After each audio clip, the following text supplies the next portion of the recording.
welcome to another episode of The Latest to Admire. Today, I am beyond excited to have a conversation with actor Michael Cera. Michael has been in so many things, and including two of my favorites, Arrested Development and Barbie.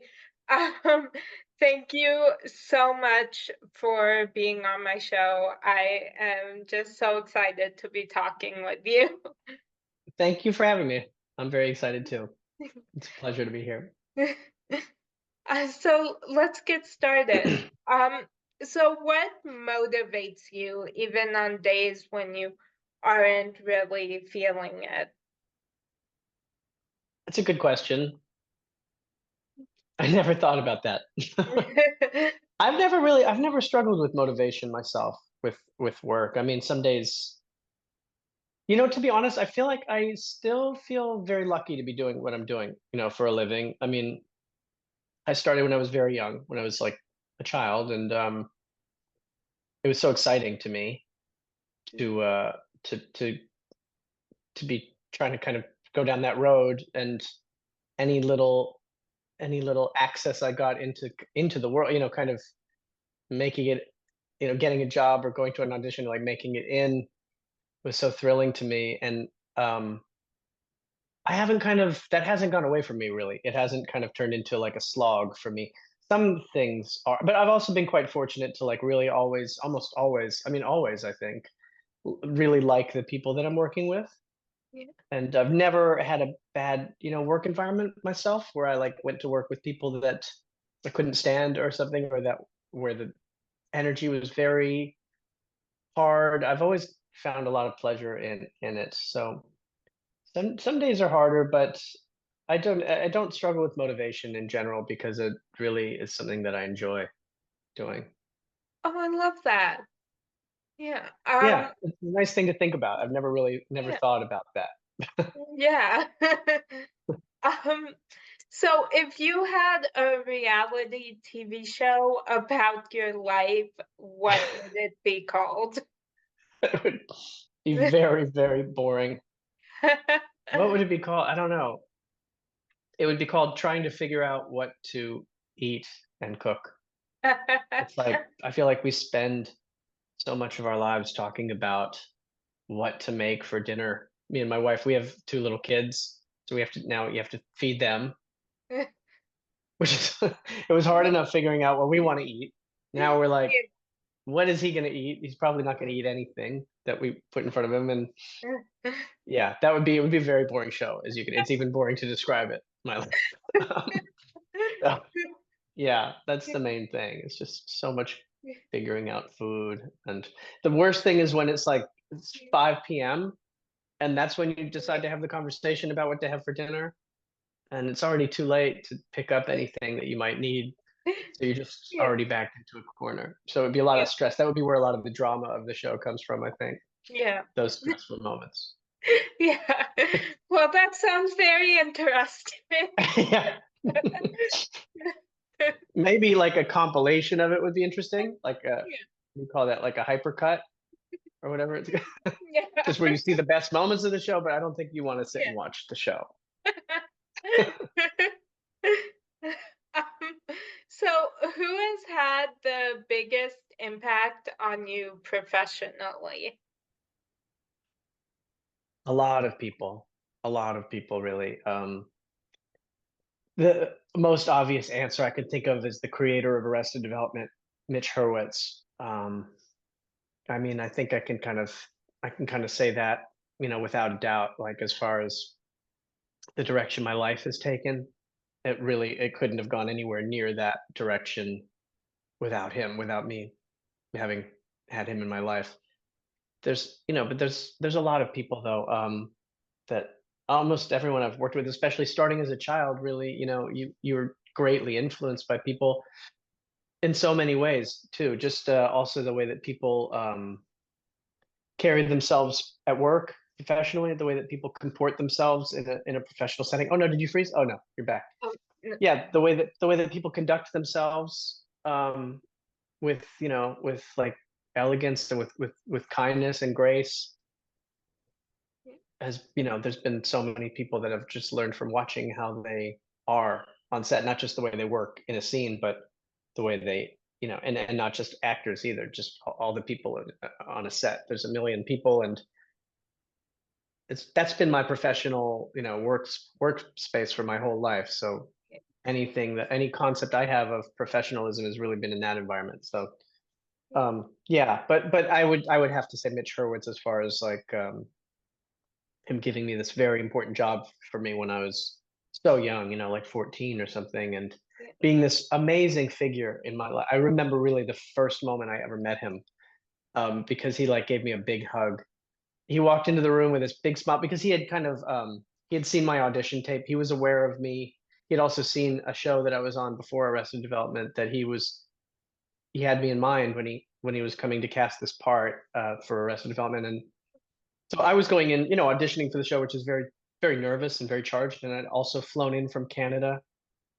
Yeah. So for me, it's a big deal to make that trip, and you really want to get the part and get on an American TV show is a big, big thing.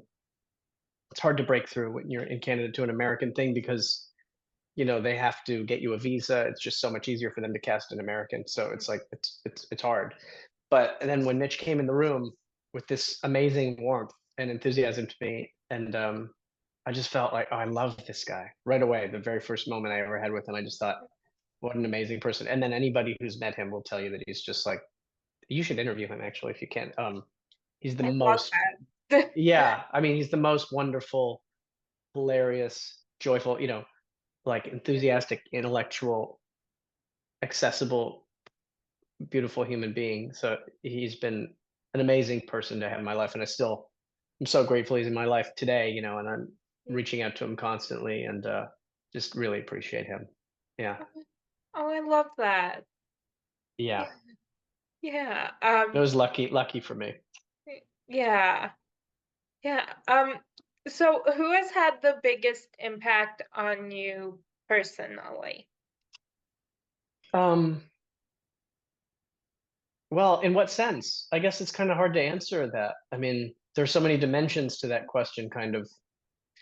Yeah, Um, I've never thought about that. Um, I don't know. I guess it kind of whatever yeah. sense you Well, are thinking. I think I have to say my wife, we've been together for so long now, 10 years. And like, I just think of who I was when I met her versus who I am now. And it's like very little similarities. I just feel I've learned so much about myself and about Mm. everything, just life, just by being in a relationship with her. And um, I would have to say her. Yeah. I mean, I was 25 when I met her, and like she always makes fun of me because when she first came to my house, she opened my fridge and there was just like mustard and film, like 35 millimeter film in the fridge. It was all that was in my fridge. I never cooked for myself. I mean, it's kind of hard when you're single and living alone to cook to like cook for yourself every night. I kind of just didn't do it. But anyway, I was just like I was still such a kid. I mean, and I just feel like yeah, I've learned so much from her in so many ways. Yeah, I would have to say her. Oh, I love that. Yeah, Yeah, another person I was incredibly lucky to meet. yeah, yeah. Um, I have a question. I was wondering why was there film in your fridge? I was taking pictures back then, and somebody told me that you should keep it in the fridge to Oh, store it. oh, I've never heard of that. Yeah, and I had space because there was Interest. nothing else in there. I mean, Oh, I still have some film in my fridge now, actually, but oh. it's really like it has to earn its space in there because the fridge gets crowded and it takes a lot of space up. Yeah. Yeah. Yeah, I was just like, I have to ask that question because yeah, now that makes sense. I'd never heard of that. So, Yeah, because it can expire or something, or oh, it can degrade in the oh, heat. oh, that's Hmm. interesting. Hmm. Yeah. Well, thank you. I've learned something new. Yeah. And as I'm saying it, I'm realizing I don't know too much about really why I keep it in the fridge. I think I just do it because somebody told me to probably 15 years ago. And I haven't thought about it since then. Yeah. Um, like many behaviors, actually, there's a lot of things where I'm like, why do I do this, or why do I Yeah. have my this way? And you may change it. You're like, that makes so much more sense. Yeah. Um, so I am pop culture obsessed and I go in stages of shows that I cannot stop watching. Is there a show that you are currently obsessed with? um, well, at the moment, I have a little baby and an older son, and like we're just not and I'm not finding any time to really like watch anything. But the last few things, the first things that come to mind that were the most recent things for me were The Sopranos. Mhm. During the pandemic, my wife and I watched The Sopranos and loved it. And the British show Gavin and Stacey. Do you Oh, ever watch it? I I haven't. I haven't. I've wanted to, but I haven't been able to find a place to watch it. Right. I think So, I found it on iTunes or something, oh, cool. or somewhere. But you can kind of, I think you can find it. Okay. It's great. It's so Yeah. sweet. Such a nice world. Such nice characters. It's a really nice show. Oh, cool. Um, yeah, that one. Oh, cool. I love that. Yeah. Yeah, I love the British shows. So, Oh yeah, me yeah. too.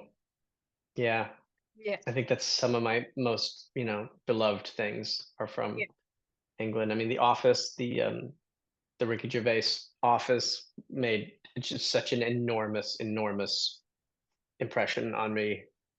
And Yeah. Dark Place, I don't know if you or Look Around You, just like goofy comedy shows are just so Yeah. brilliant. They do everything at such a heightened level over there. They're just like Yeah. really good. Yeah. Yeah, Yeah, yeah. one of my favorites is the show Miranda. Oh, I Um don't know that. Miranda. it it's so funny. It's with Miranda Hart and Tom Ellis. Okay, Um, I have to check it out. and yeah, it's Make a very note. funny. Is it And new-ish? no, it premiered. It's been off the air for a while. Okay. I can't remember when it premiered, but I think it was on like 10 years ago or something. Okay. Okay.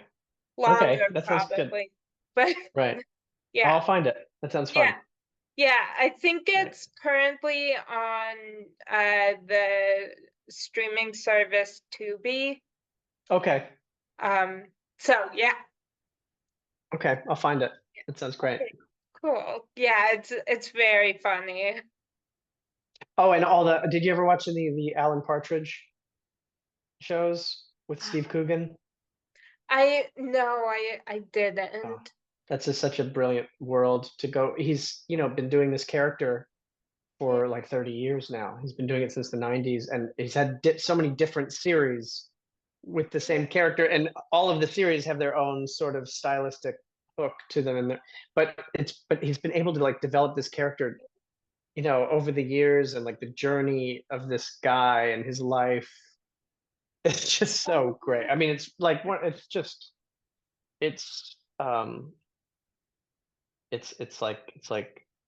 it's like the Odyssey or something at this point. It's like a great novel. Like he's taken it so deep, and it's some of my oh, favorite stuff ever. Yeah, that's worth checking out. The Alan Partridge oh, okay. shows. Yeah, Yeah, you'll probably love them. okay, yeah, I will definitely look that up. That sounds really uh Yeah, really fun. Um it's special.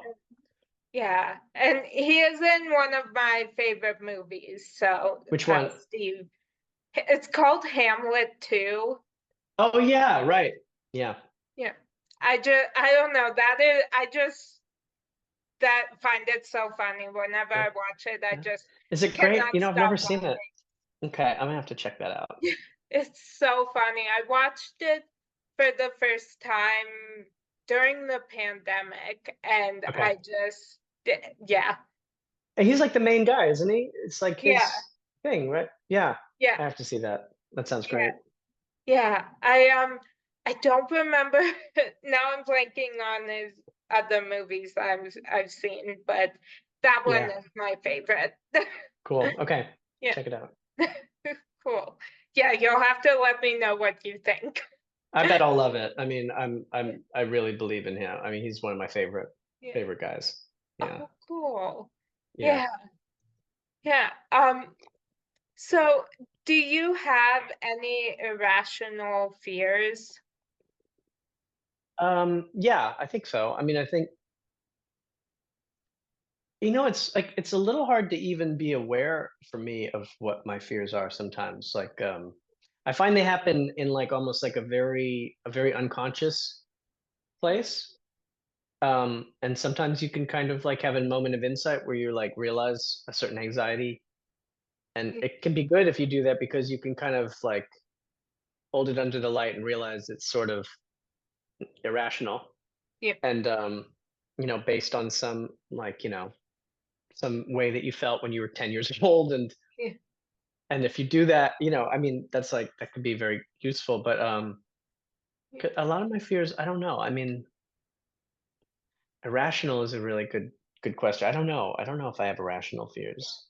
When you become a parent, you have suddenly a lot of anxieties, and I think a lot of them are probably irrational, but I think they're probably useful in a way. It's useful to be aware of every possible yeah. harmful outcome to your child. Your brain has these like invasive thoughts, like you just like you see every potential like hazard, and maybe it's overkill. Like it might be irrational to be living in that state of hyper awareness of or seeing the world as so threatening all the time. But I do think there's probably some evolutionary reason why it's there, and I think it's also just goes hand in hand with being responsible for a tiny person. Mm, So yeah. maybe it is rational. I don't know, Mm, but mm, yeah. yeah. Yeah. Yeah. Don't Um, know if I answered the question. I don't know. I can't really think of a specific irrational fear or a specific fear that yeah, nothing comes to mind right away, but I'm sure I have them. yeah. Yeah. Yeah. So what in your life brings you the most joy? I would say my son, my older son. I have a younger son, like I said, who's 2 months old, and he brings me a ton of joy. But it'll that with him, it will be more and more. Like the way I found with my first son is that every day it's like crazy how much your love grows for them, and it like tightens the screw every single day. And now he's 2.5, and he's just so wonderful, and the amount of joy he gives me is insane. I mean, and obviously my second son I love very much, and I it's gonna be at one point they'll level out with Yeah. how much joy I get from them. But Yeah. right now, to be honest, my older son is just like this huge joy in my life, just because he's so funny and laughing and every day doing something new, and it's really a joy. Oh, I love that. It's Yeah, it's fun. Yeah. I love that. Yeah. Um, so what do you wish people better understood about you? I don't know. I don't really. Well, you mean people? When you say people, do you mean people? Because that to me is like there are people that are close to me in my life that my people that I want to be understood by them in Yeah. some as much as possible. But like people in general, like a large body of people that I don't know that sort of are just aware of me, I don't care about them knowing me really, because I think because I've been like Yeah. acting for a long time, and been sort of like in the public eye for a long time. And I think over time you Yeah. kind of, I think it's a good thing, it's healthy to not to realize it's not important what strangers think of you, because it's they don't know you and they won't know you.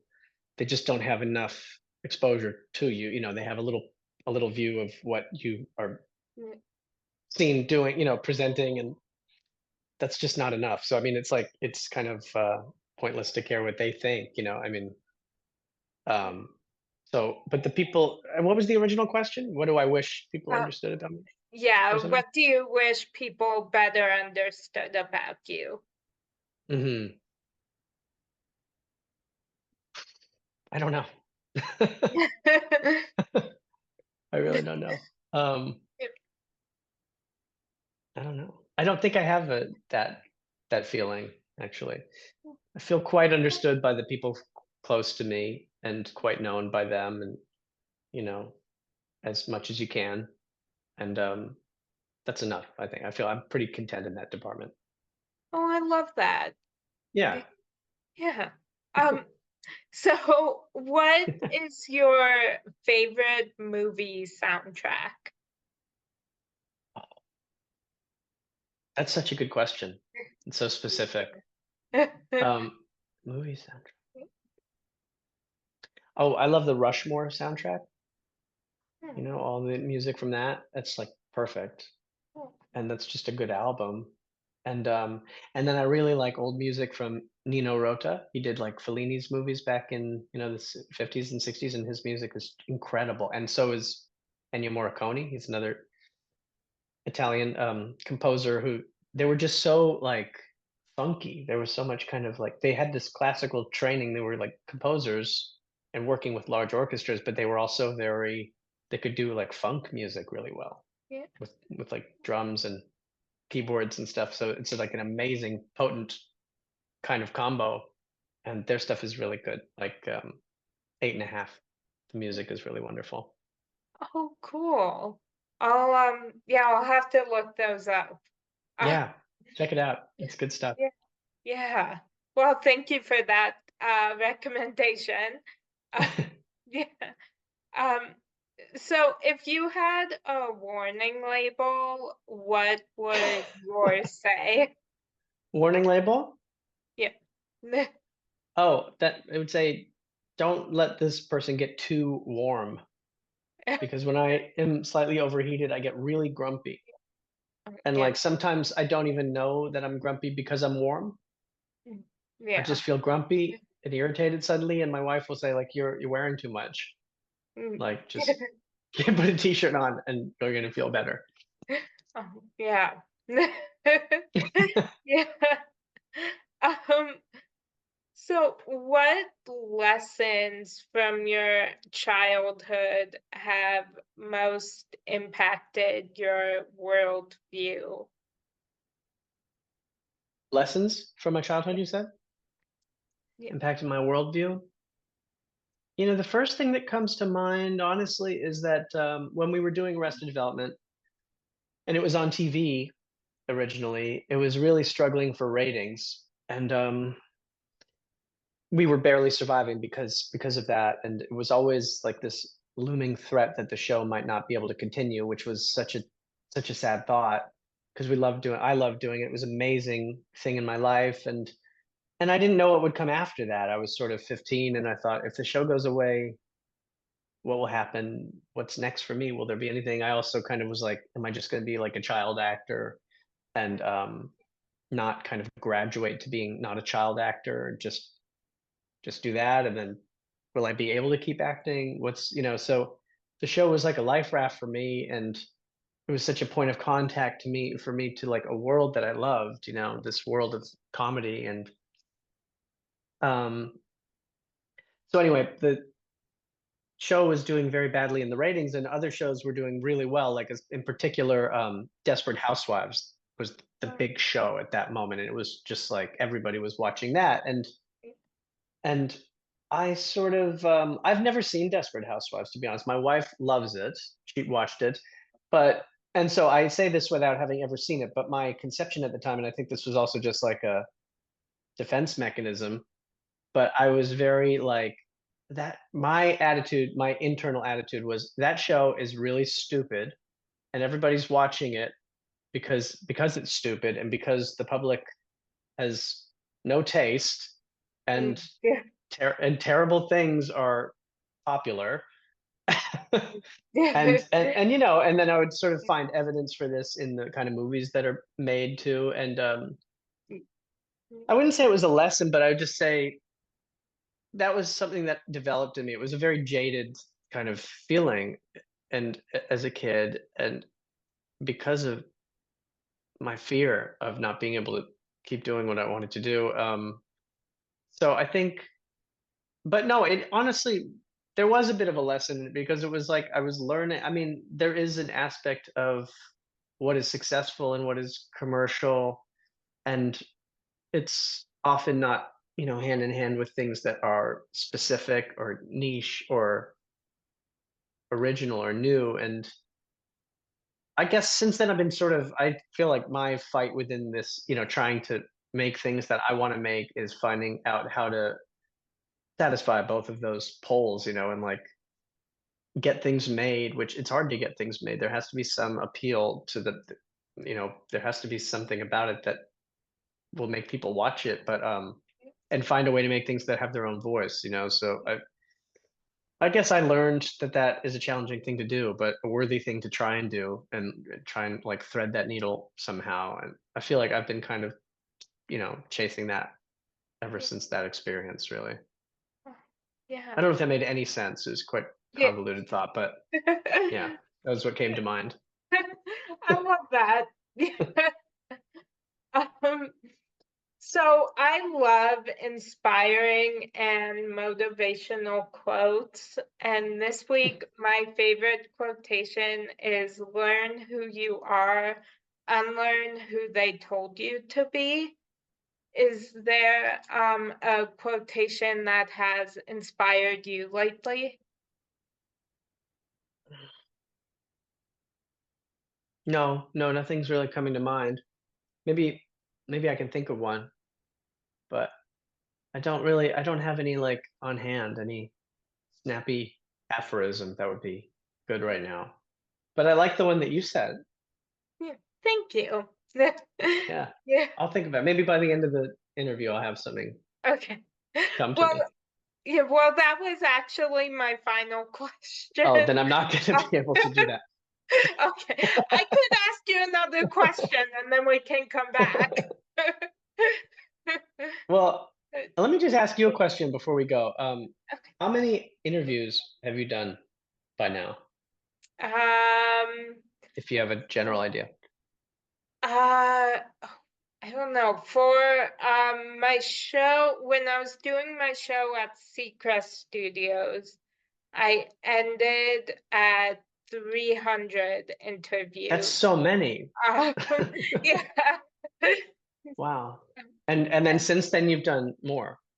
Yeah, I'm not sure exactly how many, but yeah, I've done more now with this show. Have you done like, you know, I mean, just ballpark, have you done like 50 more or like 100 more Yeah, or I something like think, that? yeah, I think like close to 50, Wow. I That think. is amazing. I mean, You. you must feel like you really know how to do it. No, that's cool. Thank That's so you. much practice. I mean, Yeah. to do something so many times, it's like it's great because you're Thank great at you. it. It was felt like a really great interview. Oh, Um, thank you.